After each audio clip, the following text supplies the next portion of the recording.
Hi, lovely people. I wanted to make a quick video. I normally don't make video responses, but this particular topic, for some strange reason, seemed to flood my inbox Saturday morning.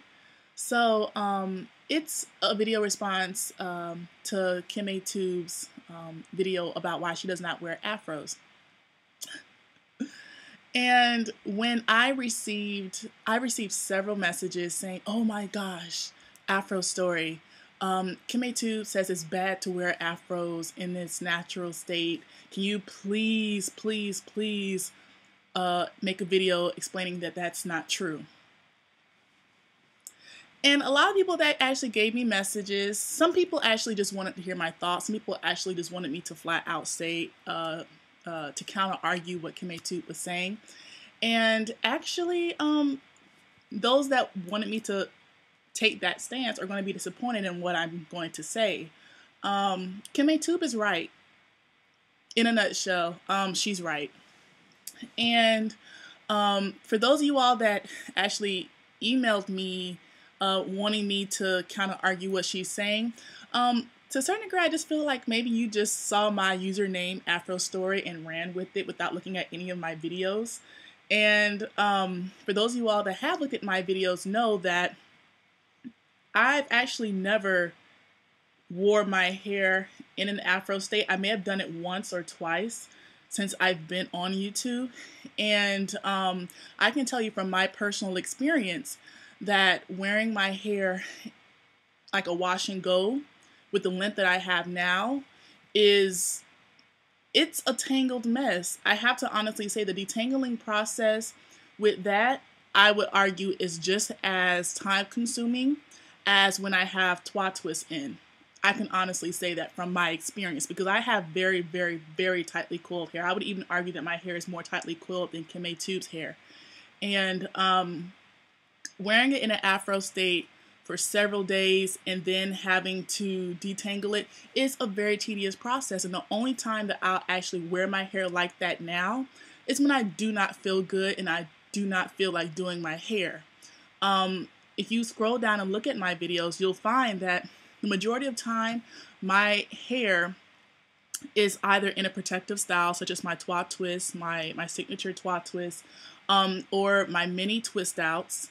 You'll see that in my shampoo and sexual development among prepubescent black girls, and as well as a bantu knot out, a braid out, or a twist out. My afro puff that you see when I talk about my satin bands, headbands, that's in an actual braid out over 3 days. That's not an afro in its natural state.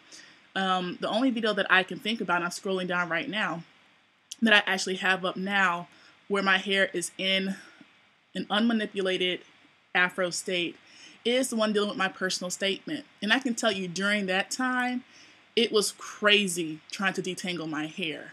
So for those of you guys that wanted to share my thoughts about that video, they thought for some reason that I would make a video kind of arguing or bashing what Kimmaytube had to say. I think what she said was very informative. I think that it definitely spoke to those of us with afro-textured hair that is a little lengthier, the tediousness that is involved with trying to detangle it. And I can tell you right off the bat, when I actually did the big chop after transitioning for a year, I wore afros all the time. I wore my afro puffs all the time, and I didn't have that much of a problem wearing my hair in that state. But once my hair actually grew longer and longer and longer, and right now I'm at 3 and 11 months, almost at 4 years, my hair, wearing it in an afro puff, was very, very, very, I can say, ineffective and problematic for my hair. So I know some people are going to be surprised by that. Afrostory, your name is Afrostory. You're supposed to be rocking afro puffs. How many videos have I made when I actually have an afro? After I detangle my hair in the shower and I apply my shea butter concoction, I normally keep my hair into those 6 to 8 sections. However, I want to show you guys how my hair looked in its natural state without any type of manipulation as far as twisting and all of that. This is my hair in its natural state without any manipulation, without anything. And it looks, you know, it's been a while since I've actually seen my hair in a fro, and that's it, because I normally, like I said, keep my hair in sections. Y'all, I can't keep my hands out my hair. Y'all, natural hair is a movement now. You know, it is a resurgence of natural hair, and you know, I am just loving it. So forgive me for not keeping my hands out my hair. Whenever I wear my hair out and loose, it's manipulated in some way. Either I blow dry it on cool temp, low temp, I'll do a braid out, I'll do a knot out, or I'll do a twist out. And on average, what I normally do if I don't have my hair in twat twist is I will have my hair in some sort of protective style that protects the ends, or I will have a twist out. My mini twist outs is like my signature twist that one of my signature styles that I have when I have my hair out loose. Very rarely will I have my hair rocking an afro and it hasn't been manipulated in some way. And if that's the case, more than likely it's because I don't feel good and I don't want to deal with my hair. And I do pay for it as a result of that. I have a long time detangling. So yes, Kimmaytube was right. Afrostory co-signs what Kimmaytube says about wearing an afro and its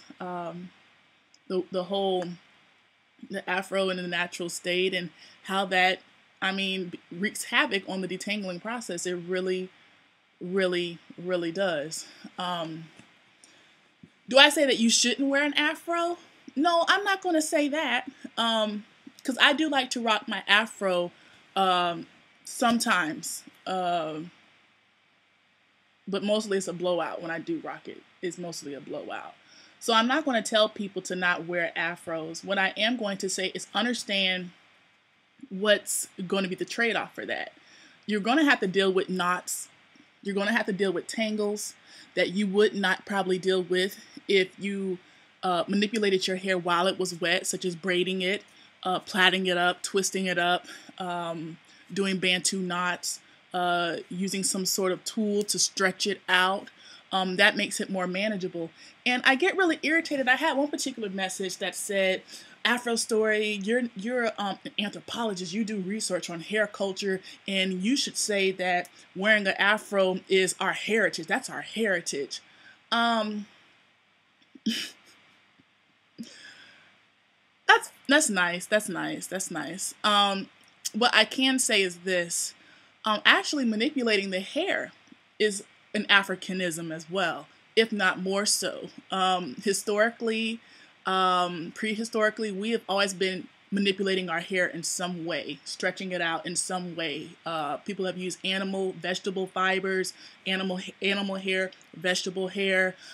People have done plaits of some sort. African people have always done something to stretch out their hair. So I can't argue that one or the other, wearing an afro or manipulating their hair, which one is more African, which one is more black. That conversation, I think, shouldn't really be even factored into this. But that was a message that I got, and I wanted to also nip that in the bud too. There's a Nigerian hairdresser. I actually read an ethnographic piece on her recently that actually talked about this whole dynamic between hair grooming practices and manipulating the hair, or leaving it in its natural state. And they said, actually, it's un-African to actually leave your hair just like it is. There's always some need, there's always some desire to manipulate, to alter the hair, to change the hair up, be it with dyeing it, being with cutting it, being with manipulating it into small locks, like certain types of East African groups using okra or henna to change the color, using cowrie shells or different types of beads to adorn the hair, using some sort of fibers or whatever to extend the hair to make it longer, using some sort of tool or some sort to make it look like a crown or whatnot. There's always been historically with African people this desire to manipulate or change the hair. That's part of the hair grooming practice.